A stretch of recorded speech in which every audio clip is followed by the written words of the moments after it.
need to kill them. We need to kill them.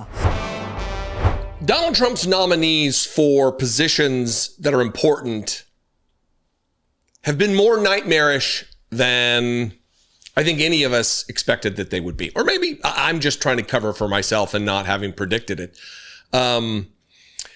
It was very clear to me that this was going to be a different administration when Donald Trump named Matt Gaetz to be Attorney General. That obviously didn't go anywhere. Pam Bondi we ended up with. But Donald Trump is putting into place in the offices of very, very important, the magnitude of which really can't be overstated. Alina Habba is the U.S. Attorney for New Jersey.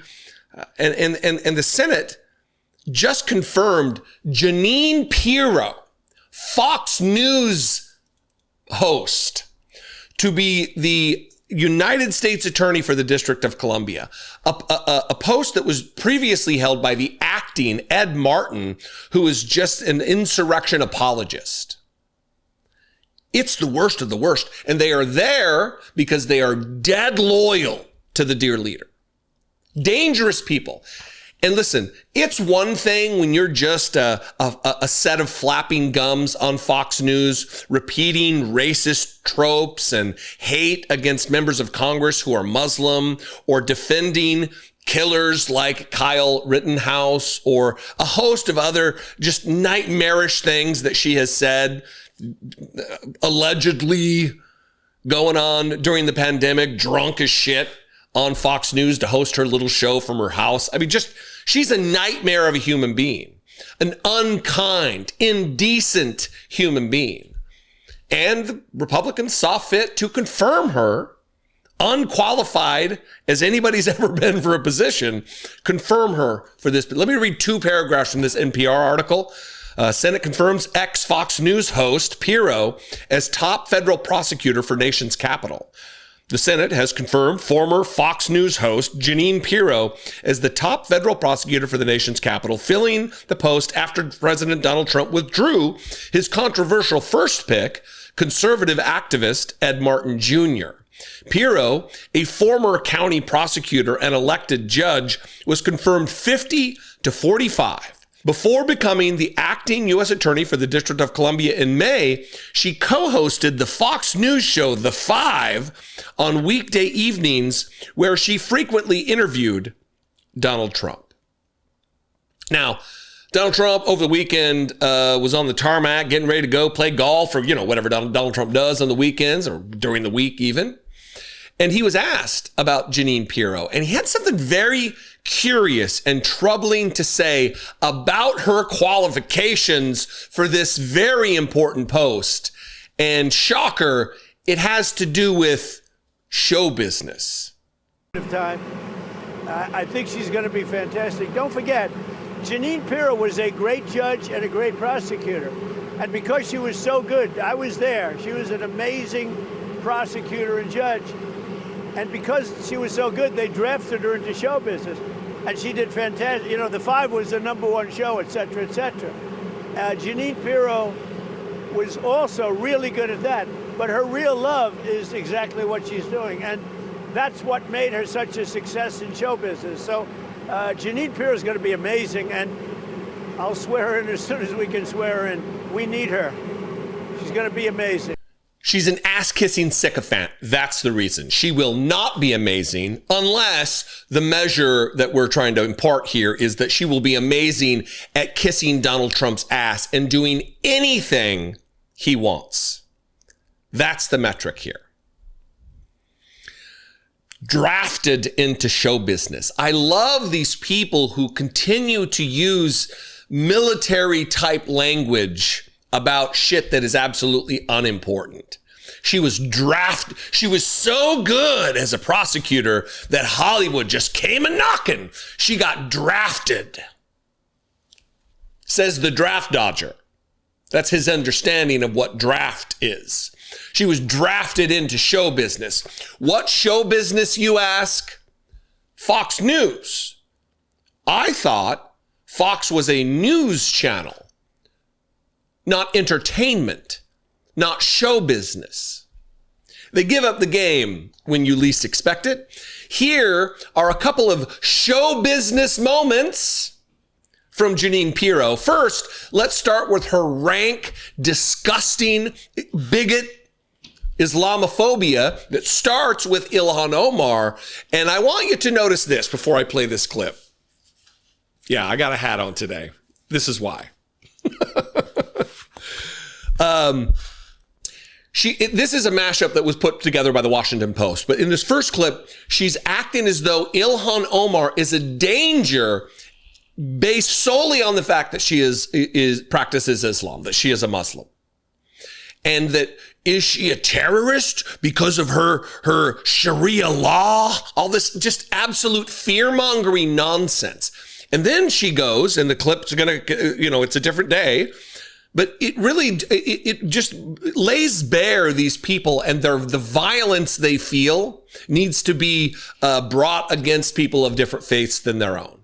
They want this to be a Christian nation, and anyone else of any other faith should not play a part, should not have citizenship, and certainly shouldn't be elected to Congress. In fact, she thinks they should be killed. Watch this. Think about it. Omar wears a hijab, which according to the Quran 33:59 tells women to cover so they won't get molested.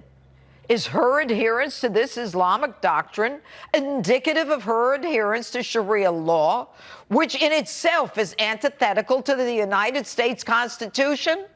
We need to kill them. We need to kill them. The radical Muslim terrorists hell-bent on killing us. You're in danger. I'm in danger. We're at war, and this is not going to stop. And make no mistake, as sure as I'm talking to you, there will be efforts to limit our First Amendment, our free speech, to comply with Sharia blasphemy laws, which call for death to those who slander the Prophet Muhammad. And when they want to shut us up, they call us Islamophobes.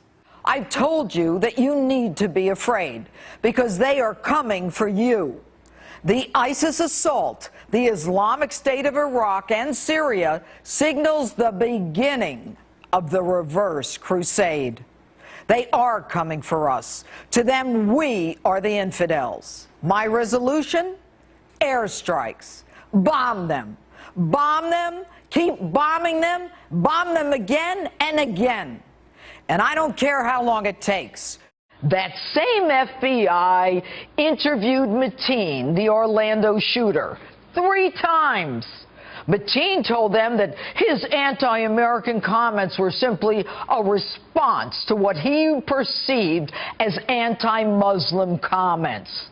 He was turning the tables on us folks while basically tapping into our politically correct Islamophobic guilt.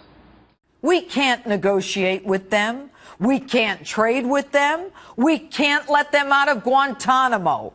In fact, even Guantanamo is too good for them. Until we get this country back on track with our military superiority, the hallmark of a strong and a free nation, then our enemies will continue to attack us as lone wolves or as legion. It's time for Americans to realize it's us against them. To come together as a nation. Current, confirmed by the Republicans in the Senate, United States Attorney for the District of Columbia, my current home. That wretched, sickening, fucking bigot holds a Senate-confirmed position now in the Trump DOJ. Gross. Here she is, on with white supremacist Tucker Carlson, talking about the situation that Kyle Rittenhouse found himself in, as though it was foisted upon him and that he didn't travel with a gun that he wasn't legally able to own to go kill people during the uprising after the murder of George Floyd. This kid who was a fire cadet, a lifeguard, and a police explorer, he was a kid who went there to clean graffiti. They have video of it. He went there to help people. He was a medic. He was CPR trained. And he finds himself in this situation. He's got a gun. And now she's the confirmed member by the Senate in the DOJ. Here's a couple other items that you might not know about Jeanine Pirro from the same article I read from earlier. NPR, again, Senate confirms ex-Fox News host Pirro as top federal prosecutor for the nation's capital. In 2021, voting technology company Smartmatic USA sued Fox News, Pirro, and others for spreading false claims that the company helped, quote unquote, steal the 2020 presidential election from Trump. The company's libel lawsuit, filed in a New York state court, sought $2.7 billion from the defendants. She is an election truther, a liar, a conspiracy theorist, an anti-democratic ghoul. Here's another one that you might not know. It's quite curious. In the final minutes of his first term as president, Trump issued a pardon to Pirro's ex-husband, Albert Pirro, who was convicted in 2000 on conspiracy and tax evasion charges.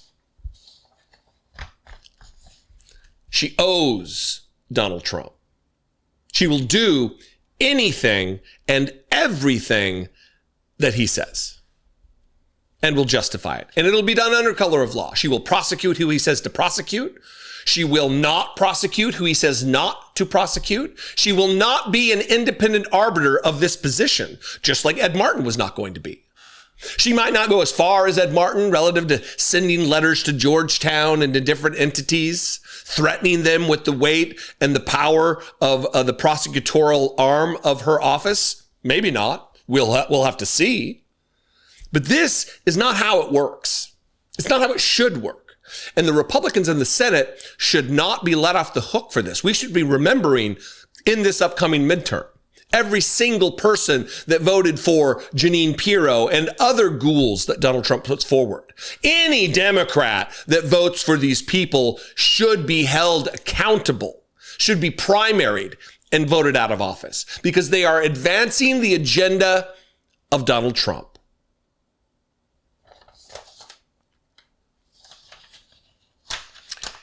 This is where the rubber hits the road, folks. This is where we need to start holding people accountable. Elected leaders who have very advanced levels of responsibility in their jobs. It's time for us to rise up and let them know how we feel and that we will not let this go forward. Democrat or Republican, especially Republicans, because we need rid of them. But listen, it's time. What do you think? I invite you to this conversation. You can comment below. That'll help the algorithm to share this content far and wide. If you want to help support this work, you can click the join button below the YouTube video. Become a channel member for $2 a month. You can go to my Patreon page, patreon.com/IDoubtItPodcast. I have turned on, yet I'm still figuring out the Facebook mechanism for now. If you can figure it out, great. That would be awesome. I'd love to support, but you can also just share these videos all across your social media platform. I'd appreciate it very much. We need the truth out there as much as possible and start changing hearts and minds. I love and appreciate you. I will see you next time. Until then, be genuine and take care of one another.